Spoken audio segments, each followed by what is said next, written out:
5.005, 6.005 gitu. Hitunglah sudutnya, tapi itu nggak saya masalah, nggak begitu terjadinya apa. Kalau masih rancu di soal nggak apa-apa, tapi kalau salah hitung saya nggak bisa ya, salah pemahaman. Aduh. Tentukan panjang trasenya berapa, jaraknya. Ya, kemudian hitunglah sudutnya, jelaskan pendapatnya saudara gimana kalau ditentukan A sama B ya. Kemudian untuk NRP ganjil menggunakan tikungan full circle, sudutnya 25, kecepatannya 60, lebarnya 8. Nah, ini ada semua di buku. Ya, semua ada di buku saudara, tinggal ganti angka. Masa nggak bisa juga? Ya, kalau yang nggak bisa itu tandanya dia tidak belajar sama sekali atau dia memang tidak mampu di jurusan sipil ya. Tidak bisa belajar, tidak mau usaha. Dan ini semua soal sudah saya keluarkan ya, dari 3 dari 4 soal itu sudah saya keluarkan di kuis. Ya, jadi tidak ada alasan untuk tidak bisa. Nah, kalau yang memang mereka yang nggak bisa itu, ya itu dia, memang nggak belajar. Tidak ada usaha sama sekali ya, sudah dikasih kesempatan. Nah, ada yang tanya, Bu, ada lagi ujian diulang? Nggak ada. Kalau saudara nggak mau belajar, terus nggak bisa ujian, masa saya bikin ada ujian susulan ya? Apalagi ujiannya sudah sama, hampir sama dengan kuis. Jadi ini saya tutup, saya mau share screen. Ya, saya mau share screen ini. Nih, orangnya kelas berapa orang, pesertanya yang masuk baru 18 ya. Share screen solusi. Nah, ini solusinya ya. Nah, perencanaan nah, bagaimana kalau kita merencanakan elemen horizontal? Coba lihat buku saudara. Di buku ada enggak? Ya, tinggal lihat aja tuh, di elemen horizontal. Elemen horizontal ada di halaman, ya, ada di halaman berapa elemen horizontal? Bab 3 ya, kalau kita pelajarin itu, kalau kita mencari sesuatu dibuka di buku ya. Nah, elemen horizontal. Ya, merencanakan tahap-tahapannya apa? Yang pertama kita harus punya dulu petanya. Apa itu peta kontur? Minimal kita mempunyai peta kontur. Peta kontur adalah peta yang menunjukkan ketinggian daripada permukaan tanah daripada lokasi yang akan kita jalan bangunan. Gimana caranya menarik trase? Nah, cara menarik trasenya itu ya udah. Yang pertama kita jangan menariknya tegak lurus. Ya, pertama jangan sampai menarik tegak lurus. Habis itu kemudian apa? Nah, dari gambar tarik lurus itu kita memperkirakan ya akan terjadi pekerjaan galian timbunan yang minimalis. Nah, biar kita jangan sampai kita menariknya tegak lurus, akan banyak sekali akan menyebabkan jalannya menjadi curam atau besarnya pekerjaan galian dan timbunan. Nah, kedua apa? Ya nih, usahakan ya. Jadi di sini ada pemilihan trase, menentukan itu sehingga menentukan. Jadi kita kalau bisa trasenya petanya itu lengkap. Ya, peta lengkap, jangan sampai kita melewati perkuburan, kali nanti kan suka mindahkan, atau kita melewati hutan lindung. Ya, atau kita melewati perumahan yang ada karena akan menyulitkan ya dalam pelaksanaannya. Terus kalau ada juga peta geologi ya, jangan melewati daerah-daerah yang rawan gempa atau patahan ya. Nah, cuma di sini kita cuma punya satu peta topografi. Tapi nanti kalau saudara belajar atau bekerja akan lengkap peta yang kita punya itu. Ya, akan lengkap. Sekarang mah mendesain gampang ya. Kalau udah gitu punya peta topografi, masukin koordinatnya, masihkan peta topografinya, saudara masukin ke programnya, akan langsung keluar galian timbunan. Tapi tetap aja saudara yang pertama harus paham dulu cara menghitungnya secara manual. Terus yang kedua apa? Yang kedua kita akan menentukan radiusnya. Radiusnya itu ya untuk jalan-jalan diusahakan menggunakan radius yang besar, itu adalah full circle. Tetapi kalau lingkungannya tidak memungkinkan, misalnya daerah pergunungan ya, daerah pergunungan, kita berusaha mengikuti alam. Akhirnya apa? Ya, di bawahnya jurang, di kiri kanannya ada tebing, di atasnya ya ada Ya kalau gitu, kalau lihat saudara nanti kalau potongan melintang jalan. Jadi di atasnya tinggi daerah, kalau daerah pergunungan kan kita melewati sisi-sisi bukit. Nah di atasnya lebih tinggi, sebelah kiri tinggi. Kalau kita maju ke depan ya sebelah bawahnya turun. Nah itu akan menyebabkan kita mengikuti kontur yang ada, kan kita tidak gampang ya memotong tebing-tebing seperti itu. Jadi ikutin ya alam sehingga radiusnya menjadi kecil. Makanya kalau di daerah pergunungan, ya di daerah pergunungan kan jalannya kecepatannya rendah di puncak. Jadi kita mengikuti alam, belok-belok-belok gitu. Radiusnya kecil, tapi kalau daerahnya cenderung datar, kita bisa lurus. Ya, ya seperti itulah ceritanya ya. Ini saudara tentukan, ya menentukan tikungan yang lebih besar dari MR minimum.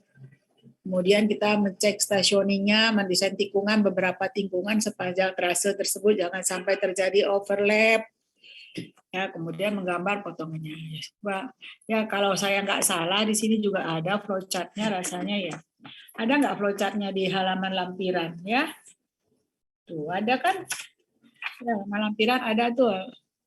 Survei topografi. Nah, saudara baca ini. Kalau saudara tidak mau baca, nalarnya nggak akan jalan ya. Nalarnya nggak akan jalan, yang malas-malas itu yang nggak mau usaha itu gimana dalar. Saudara kan mahasiswa itu harus mampu belajar sendiri. Ya, kemudian pengecekan pelebaran nih ada ya. Ada semua di buku, tahap aja baca aja. Ya, pelebaran pada tikungan, kemudian mengecek stationing. Ya, stationing itu sangat perlu untuk menentukan di mana jalan kita mau diapain, jalan ini di daerah sini berapa. Nah, itu gunanya stationing ya. Stationing itu menunjukkan nanti ada super elevasinya berapa. Kita udah masuk tikungan apa titik TS, SC dan segala-galanya. Itu gunanya kita menghitung stationing. Ada semua di buku ya. Kemudian apa perbedaan antara tikungan full circle dan SCS? Nah, syaratnya yang pertama, prinsip utama, ya full circle itu rata-rata E-nya itu lebih kecil dari 3% dan P-nya lebih kecil dari 0,2. Radiusnya adalah besar. Ya. Dan tidak ada lengkungan peralihan ya dari tangan langsung lengkung lingkaran atau LC. Tetapi untuk SCS ya, untuk SCS nilai P-nya itu berkisar antara 0,2 sampai dengan 1. Ya, radiusnya sedang, tidak terlalu besar dan tidak terlalu kecil. Nilai P-nya tadi sudah. Nah, saudara lihat aja di buku, semuanya ada di buku ya. Nah, itu bisa atau tidak bisanya ya saudara harus mau belajar nih, mau kuliah aja terlambat-terlambat ya. Udah tahu kuliah jam 10. Kalau orang yang benar-benar ya, kalau benar-benar mau lulus, coba kita belajar disiplin ya, mempersiapkan semuanya, pasti Tuhan juga akan memberikan saudara kemudahan. Tapi kalau kita ogah-ogahan, cuma lulus mengharapkan nilai, nanti kerja korupsi, ya niatnya sudah nggak benar ya. Ini teman saudara sudah lumayan lengkap ya. Nah, lengkap ini. Kemudian data lengkungan ya, ini NRP-nya. Ya tadi tergantung ya, saya tidak lihat NRP-nya. Dimasukkan aja ke dalam rumus. Ya, masukkan ke dalam rumus F maksimum, nah keluar R minimum. Nah, boleh nggak 350? Ya boleh ya tuh, ya minimum untuk kecepatan rencana 60 ya pada super elevasi maksimumnya 7,7 ya segini. Kalau dia 350 ya boleh, 120 ya boleh ya. Nah, kalau 120 ini udah dekat-dekat 7,7. Nah, bisa-bisa nih tikungannya nanti kita cek lagi, bisa dia pakai SCS ataupun SS full spiral ya. Nanti kita lihat masuk nggak dia untuk pakai SS. SS ini radiusnya lebih kecil ya. Lebih kecil. Apa beda antara 3 tikungan itu? Nah, saudara bisa gambar 3 tikungan itu beda. Taunya itu gimana? Ya, saudara bikin 3 tikungan dengan delta yang sama. Nah, nanti kelihatan kalau radiusnya besar dia turun ke bawah, ya E-nya besar, kemudian kalau radiusnya sedang di mana, kalau ada radiusnya kecil dia naik ke atasnya makin sedikit, makin kedekat dengan alam. Nah, itu memerlukan apa? Ya, kalau namanya belajar diulang-ulang, belajar itu diulang-ulang.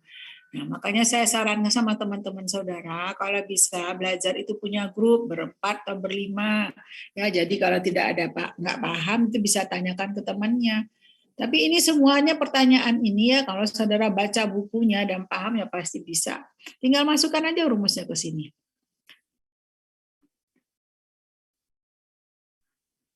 Ya, jadi R minimum segini, kita mengambil radiusnya itu lebih besar dari R minimum ya. Nah, nomor tiga ini kendalanya banyak yang tidak ada gambar ini. Gimana saya? Bagaimana saudara mau mencek datanya sama dengan 71 kalau tidak ada di gambar? Saya mana tahu nih alfa 1 berapa? Mana sih alfa 1 nih? Mana nih alfa 2-nya? Ya di gambar ya. Digambar di soal tadi. Nah, ini juga masih salah ya. Ini rata-rata salah ya. Harusnya 4.000. Kalau itu angka terakhir diganti dengan 4.004, bukan 40.004 ya. Ya, waktu itu saya juga salah ngomongnya setelah baca kayak gitu. Tapi ini no problem ya, sama aja kok saudara kasih koordinat segitu, semuanya hasilnya ya sama sebenarnya. Ya, nah tinggal cek benar nggak harganya segini gitu ya. Panjangnya segini. Nah, gimana kita tahu panjangnya segini? Ya, kita gambar dengan skala. Benar nggak dengan gambar? Ya, itu gunanya penting ya orang sipil itu menggambar dengan skala. Kan kita mau gambar rumah, tidak mungkin segambar rumah segede itu di kertas ya, dengan menggunakan skala. Siapa orang sipil masuk sipil nggak tahu skala, ya gimana ya, susah ya. Ya itulah gunanya ya, belajar menggambar teknik ya, biar kita mengungkapkan apa yang kita bayangkan, rasakan, hitung, semua orang lain juga bisa membaca. Ini gampang, ini ya, gampang sekali. Cuma ini kelemahannya tidak ada gambar, makanya nilainya tidak ada yang dapat 100. Nah, pemilihan trase yang ada. Nah, kalau sekarang tadi kelihatannya yang tadi soal tadi, kalau kita naik ke atas, dia melewati trase yang rapat. Nah, trase yang rapat itu mencerminkan apa? Mencerminkan jalan permukaan tanahnya curam. Ya, kalau dia trasenya jauh, permukaan tanahnya adalah datar. Nah, gimana saya membayangkannya? Ya, saudara harus paham, harus bisa ngebayangin apa itu peta kontur ya. Kalau trasenya dekat, ya itu tandanya dia curam. Kalau trasenya jauh-jauh, dia jauh, tapi perbedaan tingginya juga jauh, tandanya dia lebih landai ya. Kemudian ini ya, ini data ya. Ini mah kalau NRP-nya dia ganjil, dia full circle. Ya tinggal masukin aja sini. Ya, radius sudah dikasih. Tinggal cek theta S-nya berapa, masukin theta S di sini, masukin rumusnya ke sini, masukin P. Nah, masa gini aja nggak bisa? Hah? Tinggal merubah, dapat TC. Nah, apa itu TC, apa SL? Nah, dapat LC-nya ya, 283. 283. Ya, TC itu kan yang bagian yang lurus, yang melingkarnya pasti lebih pendek sedikit ya. Nah, TC itu ini, dari sini ke sini TC, sementara LC itu dari sini sampai ke sini. Nah, 2 kalikan 2. Ya, lihat aja. Nah, sekarang saya tanya, apa bagian mana yang nggak ada di buku? Ya, di buku ada nih full circle, ada contohnya. Full circle saudara tinggal ngitung aja nih. Ini contoh hitung-hitungannya ada di halaman 145. 145, 146. Ya, TC-nya 1283, TC-nya 144, 144 dikalikan 2 kan 288, 183 sedikit lebih pendek. Gambar kan semuanya tuh gambar pakai skala. Gambar pakai skala. 283 gimana pakai skala, Bu? Kalau saya bagi 50 jadi 14 cm, atau dibagi 25 semuanya bisa 7 cm. Nah, ini gambar 7 cm. Masa nggak bisa sih? Ini juga kayak gitu ya. 144. Yang kebanyakan kayak gitu, saudara tuh menghitung sesuatu itu nggak pakai skala. Biasakan semuanya pakai skala ya. Mana yang 70, mana 144. Ini juga EC-nya yang kecil. EC. Kalau satu ini misalnya saudara ambil 3,5, artinya saudara bagi 4. Nah, kalau EC-nya misalnya dapatnya EC-nya 15 bagi 4 ya, jadi 0,4 mili ini gambarnya. Gambar tarik. Ya, jadi itu pentingnya gambar dan hitungan harus sama ya. Ya, itu belajar ya dari sekarang nih saya. Ini kelihatannya kebanyakan ini NRP 20 yang waktu kuliah itu sudah ya, waktu kuliah sudah saudara tuh sudah COVID, jadi saya tidak bisa ngecek ya ke satu-satu. Kalau kita tatap muka kita coba ya kelihatan ya. Ini 2020 ngambil 2020 kita tuh sudah masuk COVID. 2020 bukan 2000 sekarang 2022 iya 2020 2020, 2021, 2022. Ya, ini jatah angkatan berapa ya? Ini kan semester 5 ya, PGJ ya? PGJ 2022. 6 Bu, semester 6. Semester 6 ya. Jadi saudara yang rata-rata ngambil sekarang sudah sempat kuliah waktu itu ya? Sempat Bu, 1,5 semester. Iya dia itu, jadi ya itu kelemahannya ya. Jadi kemarin itu kita dosen-dosen merasakan aduh lemah banget ya di bawahnya. Ya karena apa? Semester 1 dan 2 itu adalah penyamarataan kemampuan mahasiswa karena kita kan dari SMA yang berbagai macam di seluruh kota Jawa Barat terutama ya. Apalagi kalau yang Indonesia bagian timur jauh sana ya kemampuannya beda karena kemajuan belajarnya juga beda. Nah, sekarang ya kayak gitu. Nah, semester 3 dan 4 adalah meletakkan dasar-dasar untuk perencanaan teknik sipil. Nah, saudara belajar lagi deh dasar-dasarnya. Sekarang yang paling berat itu adalah semester 5 dan 6. Semester 5 dan 6. Nah, semester 5 dan 6 adalah semester yang paling berat. Nah, kemarin semester 5 semuanya selamat nggak? Semester 5 kemarin pada selamat, itu pada lulus semua pelajarannya. Ya tadi saudara jangan kecil hati ya, masih ada kesempatan untuk mengejarnya sekarang. Jadi 2020 ini semester 6. Nah, jadi usahakan ya dari sekarang. Kan kebanyakan di rumah, ya belajarlah yang sungguh-sungguh. Ya, jadi harus punya target, saya harus lulus, kalau nggak ngulang. Nah, nanti kalau ngulang, sekarang kan kita hati-hati ya, UAS ini akan diharapkan UAS udah ujiannya di kampus semua ya. Diharapkan ujian UAS setelah Lebaran, orang sudah mudik, masa ujian juga nggak boleh ya. Jadi kemungkinan ujian sudah di kampus. Nah, saudara ujian di kampus sudah pernah kan ngerasain ujian di kampus setiap 20 atau 30 orang, kok saya sampai lupa ya. 30 orang diawasin oleh 2 orang pengawas. 1 dosen, 1 karyawan. Ya, ada yang mau bertanya nggak sampai di sini? Halo, ada yang mau ditanyakan? Sudah puas dengan nilai yang saudara dapat? Nah, sekarang tugas, kendala nggak dengan tugas? Halo?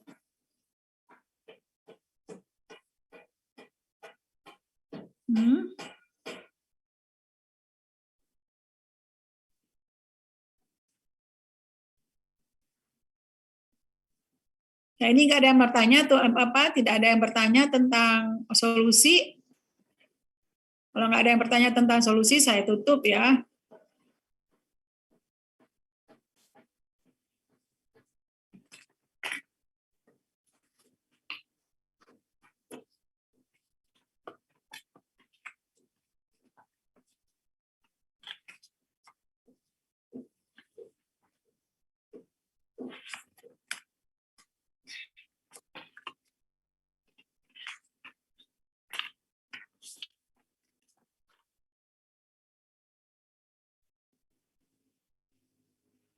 Ayo, ada yang mau ditanyakan? Ya, pesertanya 34, coba saudara ya amatin ya. Pesertanya ada 34 orang, yang ujian 28 orang. Hari ini partisipannya adalah 19 orang. Nah, saya bertanya sama saudara, coba direnungkan ya, yang lain itu 10 orang pada kemana? Ya, ketemu sama saya tuh cuma 45 menit loh. Pada kemana? Jadi kalian itu jangan sampai menyia-nyiakan ya, udah menyia-nyiakan rahmat yang dikasih Tuhan, sudah dikasih kesempatan bisa kuliah, malah main-main. Kasihan itu orang tuanya ya, berharap banyak anaknya lulus demi masa depan anaknya, tapi main-main aja. Ini saudara lihat itu, jadi jangan heran juga hasil kuliahnya ya, yang dapat bagus tuh berapa persen. Kelas BB, kelas DD, PGJ, kelas.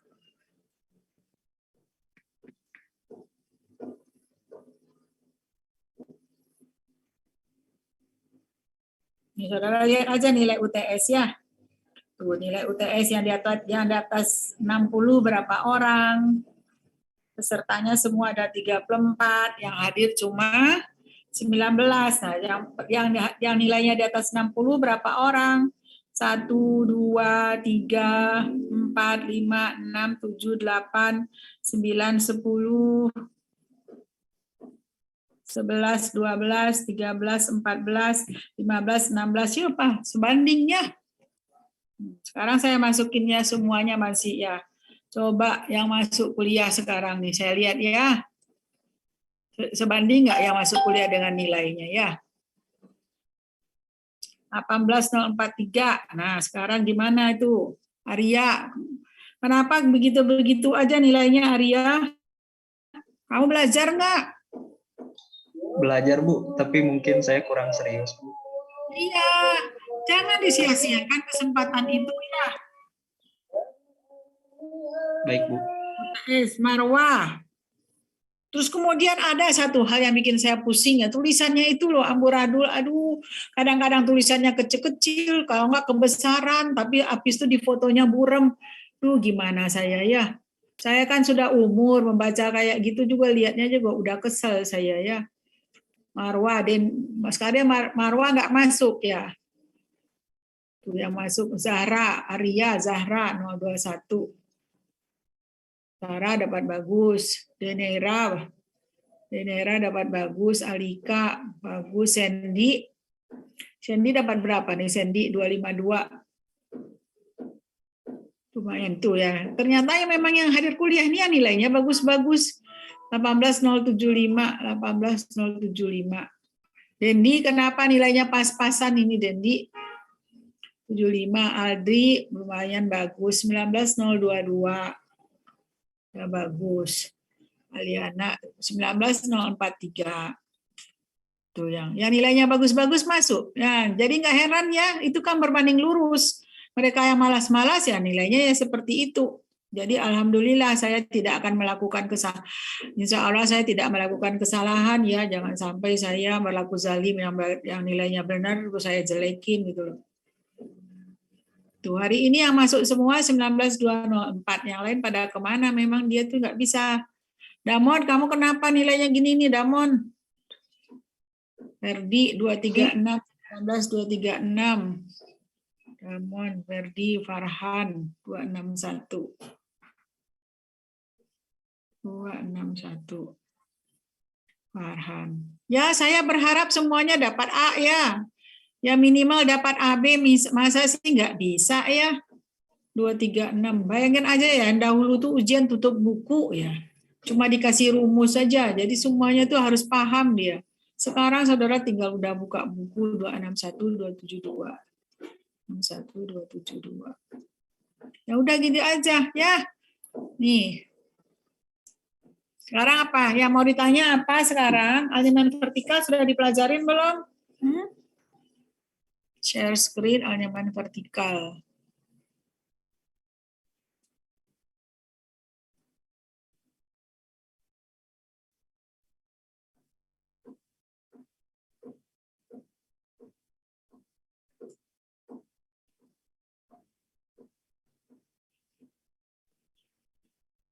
Saya mau cari file elemen vertikal dulu, perencanaan geometrik jalan, elemen vertikal.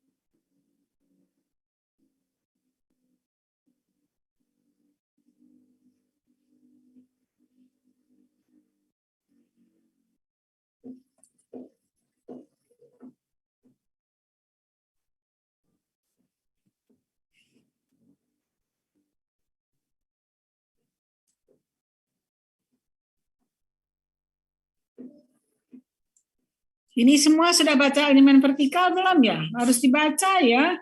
Nah, sekarang saudara minggu yang kemarin tuh sudah ada beberapa yang menggambar stationing. Nah, stationing ini harus saudara baca.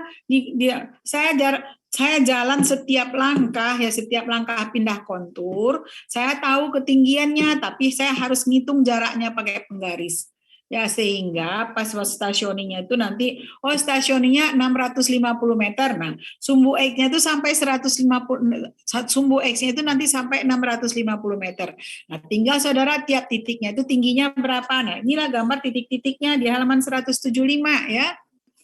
Di halaman 175 ya. Nah, gambar saudara anyaman vertikal di sana. Nah, kemudian setelah itu dari gambar garis itu saudara kira-kirakan. Nah, kira-kirakan galian sama timbunannya itu kira-kira sama apa ya? Nah, nanti saudara tarik garis itu, garis yang lurus yang di halaman 175. Tarik garis lurus sehingga galian timbunan itu hampir sama. Nah, nanti pas di perubahannya itu yang satu turun, yang satu naik, perubahan itulah kita sebut dengan anyaman vertikal. Nah, kita mau mendesain garis lengkungnya. Garis lengkungnya itu namanya vertikal. Nah, kalau di sini kan dia turun, habis itu dia naik, itu cekung. Nah, habis itu gambar sini dia naik, habis itu turun, itu dia namanya cembung. Nah, ini baca. Ini ada semua syarat-syaratnya, kondisi tanah sekitarnya, muka air tanah, fungsi jalan. Baca semua ada di buku ya.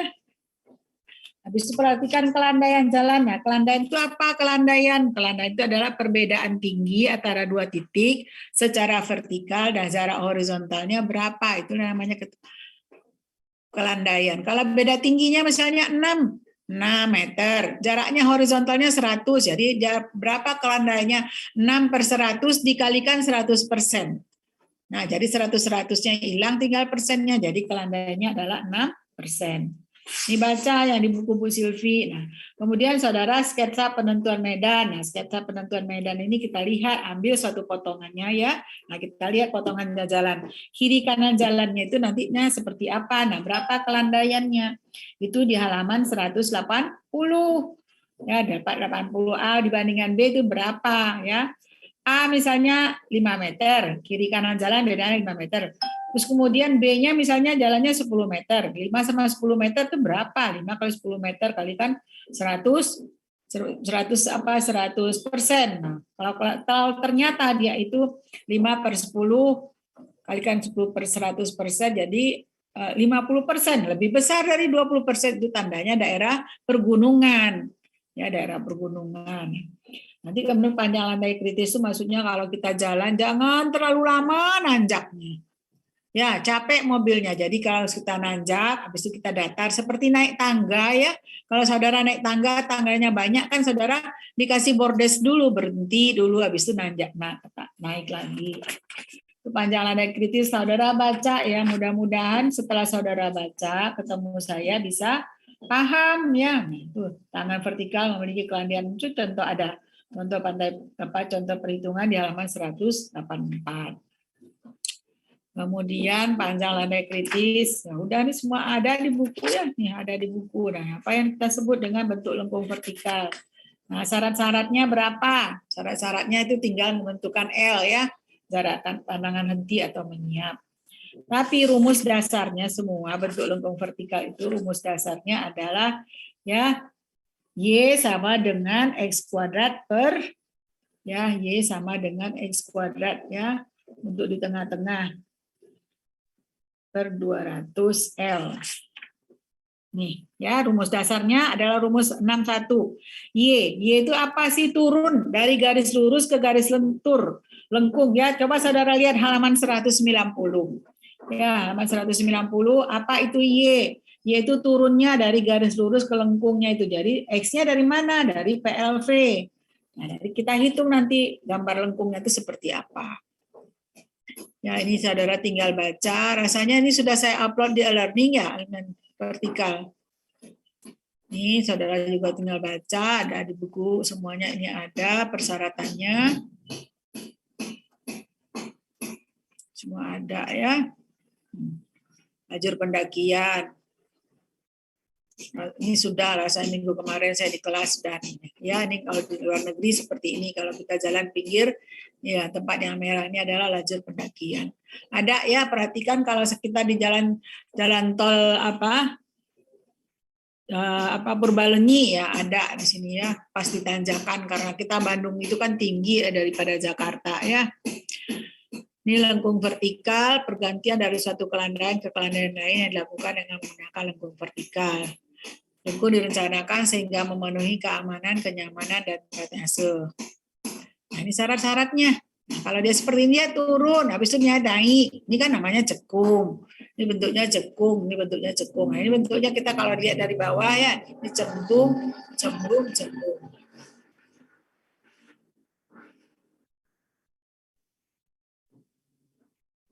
Nah, ini tadi persamaan yang saya bilang tadi ya. Nah, kalau kita tahu nih garis, yang mula kita tahu kan mula-mula tadi G1, habis itu G2. Nah, kita akan bikin melengkung. Dia akan lengkung cembung. Nah, lengkung cembung itu berapa nilainya? Nah, dari L.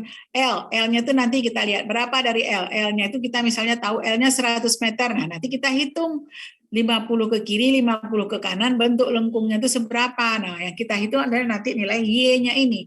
Y-nya ini berapa? Y-nya ini tergantung kepada X. Ya, X-nya di sini ya. Jadi nilai Y-nya itu Y kecil sama dengan A dibagi dengan 200L dikalikan dengan X kuadrat.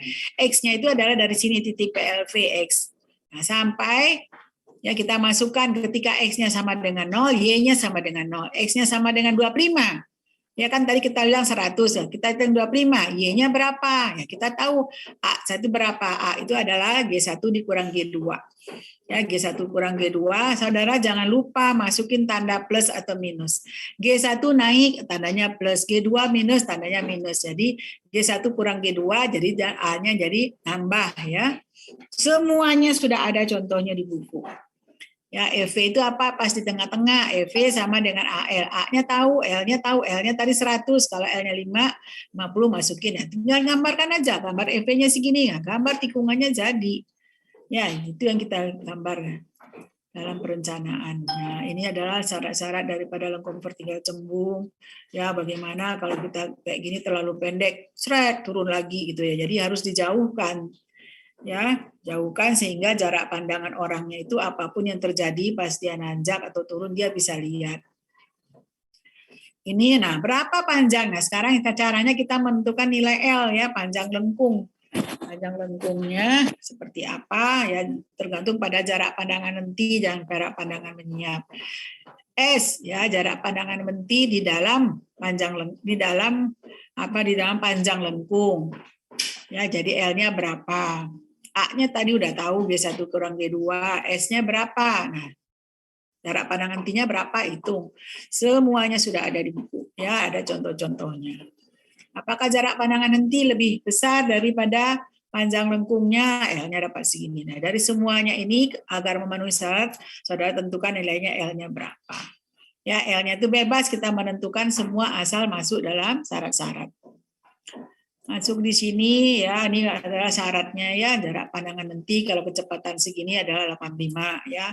Apa itu jarak pandangan menti? Sudah ada di halaman sebelumnya. Ketika dia merespon lihat ada sesuatu benda, nah dia kan merespon kemudian langsung ngerem. Nah, berapa? Kalau kecepatan kita 60, kita memerlukan jarak untuk bisa berhenti itu 85 meter. Ya, nah 85 meter kita membutuhkan nilai K-nya berapa? 11. Ya, kontrol perencanaan. Udah itu aja, semua sudah lengkap ya. Nah, ini udah selesai. Selesai pelajaran kita. Ya, selesai pelajaran ini. Nah, saudara tinggal masukin prakteknya di tugas. Nah, sekarang kita tinggal menghitung-hitung. Nah, menghitung-hitung bagaimana menggambar. Hasil gambarannya masukkan ke sini. Nah, nanti saudara setelah itu harus menggambar potongan melintang setiap jalan itu sejarak berapa? Sejarak 50 meter. Nah, itu ada gambarnya di halaman 8.2. Ya ingat ya, belajar itu adalah ibadah. Jadi bersusah payah itu adalah amal, ya. Amal biar saudara itu punya masa depan yang lebih baik. Jadi tidak ada ruginya. Kalau kita mau lulus kita harus kerja keras mau belajar. Sampai di sini aja, nih waktunya tinggal 1 menit. Jangan lupa absen ya.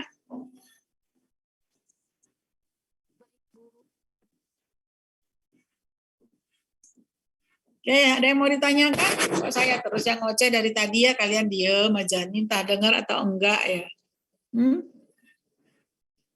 Ya minggu depan saya usahakan ya kita masuk semua, saudara coba dulu. Lebih baik mencoba. Kalau tidak mencoba udah mepet-mepet mau ujian, aduh nggak bisa lagi, nggak bisa lagi. Tahun depan harus ngambil lagi. Sayang bener ya. Jadi saudara harus punya tekad dari sekarang, saya harus lulus semua semester ini. Nah insya Allah ya pelajaran di semester 7 dan 8 agak lebih mudah dari pelajaran semester 5 dan 6. Cuma saya khawatir aja karena selama COVID ini, saudara dasarnya